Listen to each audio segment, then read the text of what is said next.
सीख नंबर 1, इस दुनिया में कुछ भी अच्छा या बुरा बिना किसी कारण के नहीं होता।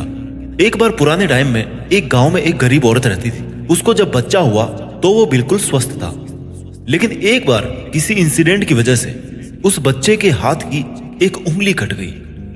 वो औरत बहुत दुखी हुई कि मेरे बच्चे के साथ ही ऐसा होना था, और वो हमेशा भगवान को इस बात के लिए कोसती थी कि पता नहीं भगवान को मेरे से क्या दुश्मनी थी जो मेरे ही बच्चे की उंगली काट ली। समय बीतता गया। उस गांव में एक दिन साधु के वेश में एक मायावी राक्षस आया। वो राक्षस अपनी शक्तियां बढ़ाने के लिए बहुत सारे बच्चों की बलि चढ़ाना चाहता था। उसने इस बच्चे को भी किडनैप कर लिया, लेकिन जैसे ही वो उसकी बलि चढ़ाने लगा तो उसको अपने गुरु की शर्त याद आ गई कि जिस भी बच्चे की तुम बलि चढ़ाओ ना, उसके सभी अंग सही सलामत होने चाहिए। और उसको मजबूरी में उस बच्चे को जिंदा छोड़ना पड़ा। और उस दिन उसकी मां को यह रियलाइज हुआ, और जो कि इस वीडियो की हमारी सबसे पहली सीख भी है, कि इस दुनिया में जो कुछ भी होता है, चाहे वो अच्छा हो रहा है या चाहे वो बुरा हो रहा है, वो कभी भी बिना किसी कारण के नहीं होता।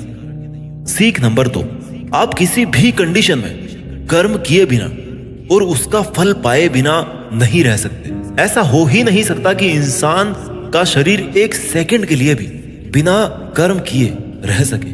ऐसा हो ही नहीं सकता कि इस सृष्टि का एक कण एक सेकंड के लिए भी बिना किसी कर्म के रह सके। कर्म करना हमारे जीवन का अभिन्न हिस्सा है। अगर हम सोते भी है ना, तो हमारा दिमाग नहीं सोता है। हम सपने देखते हैं, सांस लेते हैं। हमारे शरीर के हर अंग में करोड़ों सूक्ष्म कण अपना काम करने में लगे रहते हैं। हम कर्म करने से कभी नहीं बच सकते। और ऊपर से भगवान ये भी बोलते हैं कि हमें किसी कर्म में बंद करके नहीं रहना चाहिए। कंफ्यूज हो गए ना आप? देखिए, हम ना तो किसी भी पल कोई काम किए बिना रह सकते हैं, और ना ही हमें कर्म में बंद करके रहना चाहिए। कहने का मतलब यह है कि हम जो भी करते हैं वो ये मानकर करें कि करने वाला मैं नहीं हूं, बल्कि करने वाला वो है, ऊपर वाला भगवान। मैं तो केवल एक कारण मात्र हूं उसको करने के लिए। इस काम को मैं नहीं कर रहा हूं, बल्कि ये काम मेरे द्वारा हो रहा है, मेरे द्वारा कराया जा रहा है। और जब हमारी सोच इस लेवल की होगी तो हमें कभी भी कोई भी दुख नहीं मिलेगा, हमें कभी पश्चाताप नहीं होगा, हमें कभी घमंड नहीं होगा।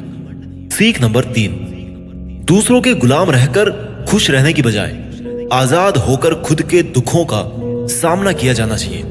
भले ही आपकी जिंदगी में कितने ही कष्ट हो, लेकिन अगर आप आजाद हो ना, तो आप ही वास्तविक मनुष्य हो। श्री भागवत गीता में गुलामी को मौत से भी बुरा बताया गया है। इंसान किस किस का गुलाम नहीं है? वो अपने दिमाग का, अपने विचारों का गुलाम है। आज हम स्मार्टफोन के गुलाम हैं। कहीं काम कर रहे हैं तो किसी के गुलाम होकर काम कर रहे हैं। दूसरों का साथ लेना और दूसरों का गुलाम बनना, इसके बीच में एक हल्की सी लाइन, और इस लाइन के उधर आप चले गए ना, तो समझो आप गुलाम बन गए किसी के। और वो लाइन है सेल्फ रेस्पेक्ट। जब तक इंसान अपनी सेल्फ रेस्पेक्ट बना करके कोई काम करता है, तब तक वो आजाद रहता है।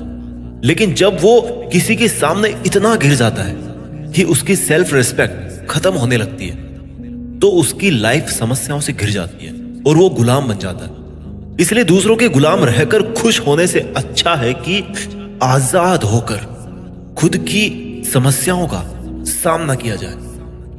सीख नंबर 4, वासना, डिजायर, गुस्सा, एंगर और लालच, ग्रीड, ये तीनों नर्क के दरवाजे हैं। डिजायर्स, बिना किसी मकसद के तो हम जिंदगी जी नहीं सकते। देखो, और मकसद पूरा करने के लिए हमारे मन में डिजायर होना बहुत जरूरी है। लेकिन जब वो मकसद केवल और केवल खुद तक ही सीमित होकर रह जाए और आपको इस बात से कोई फर्क ना पड़े कि आपकी डिजायर की वजह से सामने वाले का कितना नुकसान हो रहा है, तो फिर वो डिजायर ना बहुत दुख देने वाली बन जाती है। क्योंकि कभी ना कभी उसके गलत नतीजों का मुकाबला आपको करना पड़ेगा। गुस्सा, गुस्से के बारे में क्या बोलूं? गुस्सा हमारे कमजोर होने का सबसे बड़ा सबूत है। जो इंसान बहुत ज्यादा गुस्सा करता है ना, वो बहुत ज्यादा कमजोर होता है। ठीक है, अगर किसी के अच्छे के लिए आपने गुस्से की एक्टिंग कर ली तो समझ में आता है, लेकिन ये क्या बात हुई कि बीपी हाई हो गया, आंखें लाल हो गई, पसीना आ गया, पूरे आउट ऑफ कंट्रोल हो गए। लालच। सोने की मुर्गी आपने सुनी होगी ना, कहानी थी एक सोने की मुर्गी वाली। जो मुर्गी एक दिन में एक सोने का अंडा देती थी, लेकिन एक दिन उसके मालिक ने अपने मन में लालच किया कि भैया ये अगर मुर्गी डेली अंडा दे रही है तो इसके पेट में पता नहीं कितने अंडे होंगे, और मैं डेली एक एक अंडा नहीं ले सकता, मैं आज ही इस मुर्गी का पेट काट करके पूरे अंडे बाहर निकाल लेता। और आखिर में क्या हुआ, मुर्गी मर गई। उसको अगले दिन से कुछ नहीं मिला।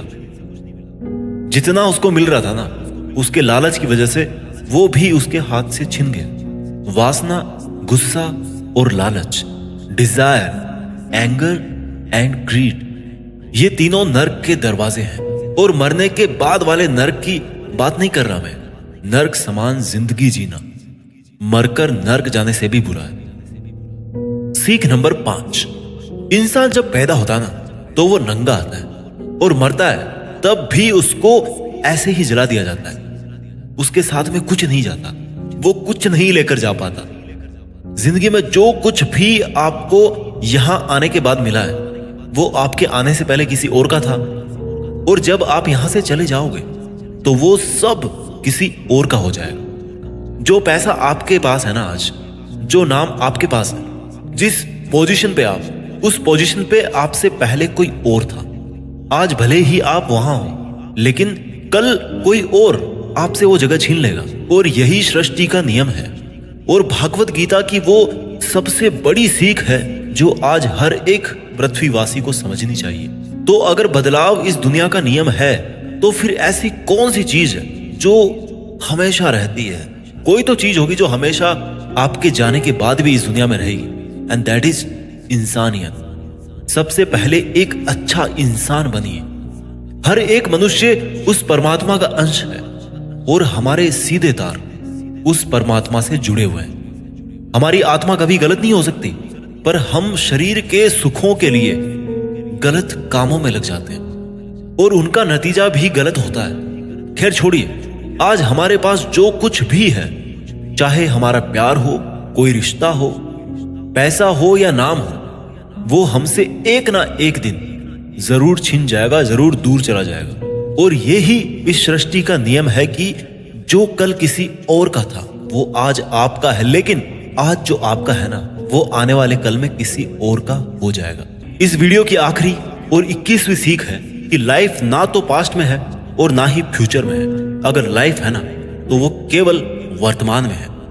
हम पास्ट को याद तो कर सकते हैं और उसमें किए गए कर्मों के फल को भुगत तो सकते हैं। इवन आज की डेट में भी जो काम हम कर रहे हैं, कभी फलस्वरूप हमारे भविष्य में हमारे सामने वो खड़े होंगे। इसलिए हमारा उद्देश्य होना चाहिए कि हम आज अपने वर्तमान में अपने काम में मन लगाएं, क्योंकि जो भी काम आज हम करते हैं वो एक बीज की तरह होता है। और ये जो कर्म का बीज है ना, वो पनपता जरूर है, अब डिपेंड करता है कि वो बीज कैसा है। उसी हिसाब से कभी कभी जल्दी और कभी कभी थोड़ा लेट उसका पेड़ जरूर बड़ा होता है, लेकिन बीज से पेड़ जरूर बनता है। नाम से कोई इंसान अच्छा या बुरा नहीं होता, बल्कि उसके काम से होता है। उसके कर्म ही उसको अच्छा और बुरा बनाते हैं। और क्योंकि इंसान की पहचान नाम से ज्यादा उसके काम से होती है, इसलिए इंसान को हमेशा बड़े काम करना चाहिए। उम्मीद है कि आपको ये वीडियो पसंद आया होगा, और आपकी जिंदगी को बेहतर बनाने में इसकी थोड़ी बहुत भूमिका तो जरूर रहेगी। मेहनत करते रहिए और आगे बढ़ते रहिए, और एक समय बाद देश में अपना ही नहीं बल्कि दुनिया में देश का नाम भी कीजिए। जय हिंद, वंदे मातरम।